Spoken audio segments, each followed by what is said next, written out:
You know, Beth, coupes are practical and they are sporty, but sometimes I really miss that wind-in-the-face feeling of an open roadster. Me too, John, but it's kind of hard to go back to those crude old MGs and Triumphs when you're used to driving the more refined cars of today. But BMW has a solution to our problem. It's a neat little model called the BMW Z1. The Z1 is a product of a new division at BMW, BMW Technik. And the car is a major departure for one of Germany's best-known sedan builders.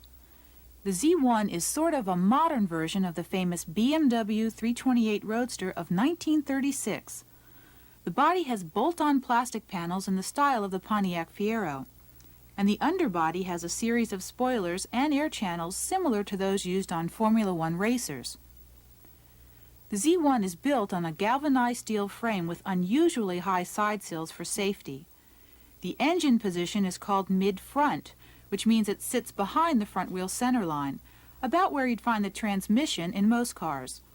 The result is perfect 50-50 weight distribution. The high side sills presented a problem with fitting doors to the Z1. BMW Technik solved it, using doors that open by dropping into the body. Even with the doors open, the sides of the body are still high enough that you can safely drive the car. This contributes to that open roadster feel. But you'll have to be in pretty good shape if you're going to be climbing over those high sills on a regular basis.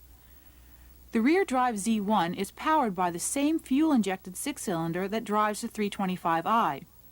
BMW used a lot of existing parts to keep the Z1's cost down. The interior, gearbox, and front suspension are 325 pieces, but the rear suspension is a mystery.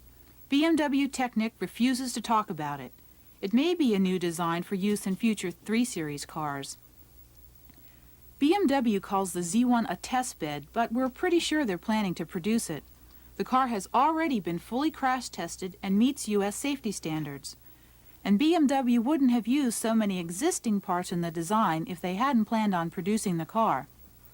If the Z1 is produced, it means that BMW's new division is taking the company back to a market that many people thought BMW had abandoned for good. But Beth, if BMW does build the Z1, what do you think we're going to have to pay for it? About as much as for the current BMW 325. That's about $22,000. But it does depend on how many cars they decide to build. Regardless, it sure would be nice to see the two-seater roadster market flourishing again. Thanks, Beth. You're welcome, John.